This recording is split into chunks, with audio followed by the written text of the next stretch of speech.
Mampitomboana ao aminareo hatrany ny fahasoavan'i Jesoa Kristy Tompontsika.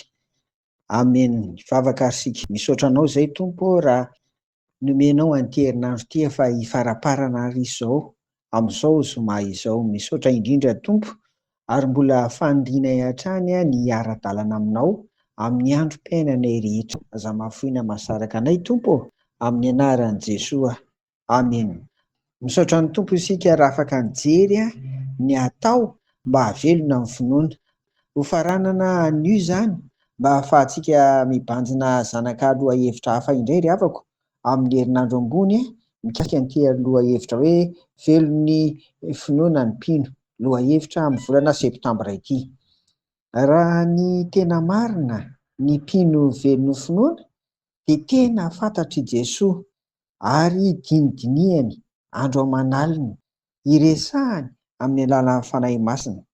Velon'ny finoana azy mantsy ny mpino, izay ny mahatonga an'izany ry havana. Ny mpino velon'ny finoana dia anontanian'i Jesoa hoe hatraiza tokoa ary re ny fitiavana azy. Telo taona no niarahan'i Jesoa sy Petera, fa nanontaniany intelo izy hoe Simona zanak'i Jaona, moa ny fitiavanao ahy mihoatra noho ny fitiavan'ny reto? Jaona 2:20. Jereo koa ary ny 2:19 sy ny 2:17 toy.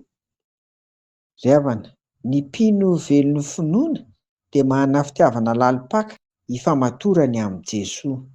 Rehefa mafy orina izany dia omeny Jesoa andraikitra lehibe izy satria atokisany tanteraka tahaka amin'ny Petera eto. Hitantsika tsara fa eo amin'ny Petera no nasainy nomena andraikitra hiandry ny ondrin'Andriamanitra ary indrindra koa hanorina ny fiangonana araka ny teny fampanantenana efa nambarany tamin'ny Petera. Andraikitra lehibe izany ry havana. Noho izany dia zava-dehibe amintsika mpino velon'ny finoana ny fitiavana an'Andriamanitra, fitiavana an'i Jesoa, fitiavana ny fanahy masina.